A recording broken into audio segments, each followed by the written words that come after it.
বিশ্ব পৰিৱেশ দিৱস আৰু অসম প্ৰদূষণ নিয়ন্ত্ৰণ পৰিষদ প্ৰতিষ্ঠানৰ সোণালী জয়ন্তীৰ প্ৰতিষ্ঠা দিৱসৰ লগত সংগতি ৰাখি আজি সাংস্কৃতিক নগৰী তেজপুৰত পৰিষদৰ আঞ্চলিক বিজ্ঞানাগাৰ আৰু আঞ্চলিক কাৰ্যালয়ৰ সৌজন্যত জনসাধাৰণৰ মাজত পাৰিপাৰ্শ্বিক পৰিৱেশ সচেতনতাৰ ওপৰত সজাগতা সৃষ্টিৰ বাবে এখনি বাতৰ নাট অনুষ্ঠিত হয়।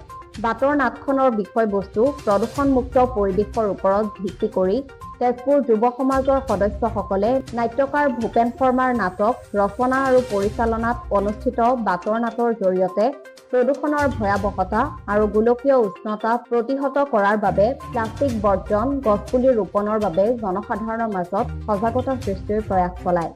প্লাষ্টিক আছে গোটেই সোপাকে লৈ আহি এনেকুৱা এটা জেগাত আনি জ্বলাই দিব। এইবোৰ আপুনি জ্বলাই দিয়ে। এইটোতো আপুনি বহুত বেয়া কাম কৰে।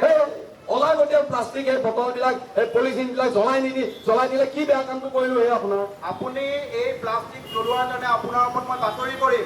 আপুনি খালি বাতৰি কৰিম এইবিলাক মই নহ'লে কি কৰিব লাগিছিল? সেই ৰাস্তাৰ মাজত পেলাই দিব লাগিছিল নে নিনি সেই নলাটো পেলাই দিব লাগিছিল? কওকচোন বাৰু আপুনি।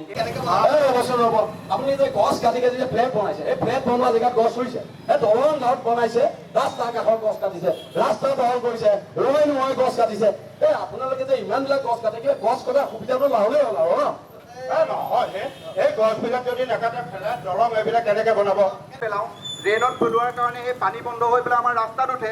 ৰাস্তাটোক আমি সকলোৱে ডাষ্টবিন হিচাপে আমি ব্যৱহাৰ কৰোঁ। সেইটো বাৰু হয়। আপুনি মোৰ কথাখিনি সম্পূৰ্ণকৈ আমি অহাকালি আমাৰ যিহেতু 5 জুন আৰু 5 জুন উপলক্ষে যিহেতু আমি বিশ্ব পৰিৱেশ দিৱস আপোনালোকে সকলোৱে জানে, সেইটোৰ লগত সংগতি ৰাখি অসম প্ৰদূষণ নিয়ন্ত্ৰণ পৰিষদ তেজপুৰ আঞ্চলিক পৰীক্ষাগাৰ তৰফৰ পৰা আমি বিভিন্ন ধৰণৰ কাৰ্যসূচী গ্ৰহণ কৰি আহিছোঁ। আজি 29 তাৰিখৰ পৰাই বিশেষভাৱে আমি বৃক্ষৰোপণ, তাৰপিছত আজি যেনেকৈ আমাৰ ইয়াতে বাতৰ নাটটো প্ৰদৰ্শন কৰিলোঁ, কালি ঠিক তেনেকৈ আমাৰ সজাগতা সভা লগতে বৃক্ষৰোপণ, আৰু ঠিক তেনেকৈ অলপ আগতে মই কৈ উঠিছিলোঁ যে প্লাষ্টিকটো ৰোধ কৰাৰ কাৰণে আৰু প্লাষ্টিকৰ যিটো ভয়াৱহতা, সেই ভয়াৱহতাটোৰ পৰা আমি নিজকে ৰক্ষা কৰিবৰ কাৰণে আমি বিভিন্ন ধৰণৰ চেষ্টা অলৰেডি অব্যাহত ৰাখিছোঁ।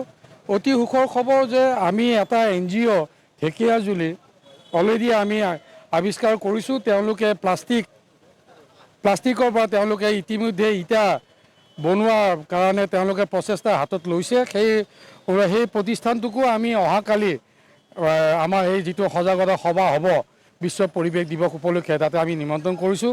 আৰু তেওঁলোকৰ সেই অনুষ্ঠানটো যদি সঁচাকৈয়ে যদি তেওঁলোকে কোৱা ধৰণে যদি সুন্দৰ হয়, তেতিয়া তেওঁলোকক লৈ মেলি আমি বিভিন্ন ধৰণৰ কাৰ্যসূচী তথা ৰাইজৰ মাজত এটা বিশেষভাৱে এটা আমি বাতাবৰণ সৃষ্টি কৰিবৰ কাৰণে চেষ্টা কৰিম, যাতে ইয়াৰ পৰা ৰাইজৰ লগতে এই পৰিৱেশৰ ওপৰত যিটো এটা ভয়াৱহতা সৃষ্টি হ'বলৈ গৈ আছে বা হৈ আছে, সেইটো যাতে আমি কিছু পৰিমাণে হ'লেও ৰোধ কৰিব পাৰোঁ। ৰাইজক মই এইটো আহ্বান কৰিম যে চাওক, প্ৰদূষণ নিয়ন্ত্ৰণ পৰিষদ এটা প্ৰতিষ্ঠান, এটা অনুষ্ঠান গভৰ্ণমেণ্টৰ, আমি অকলে একো কৰিব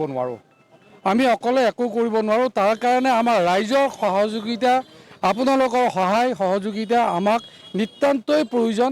এখন সুস্থ পৰিৱেশ গঢ়িবৰ কাৰণে, এখন সুস্থ সমাজ গঢ়িবৰ কাৰণে আমাক এখন সুস্থ পৰিৱেশ লাগিবই।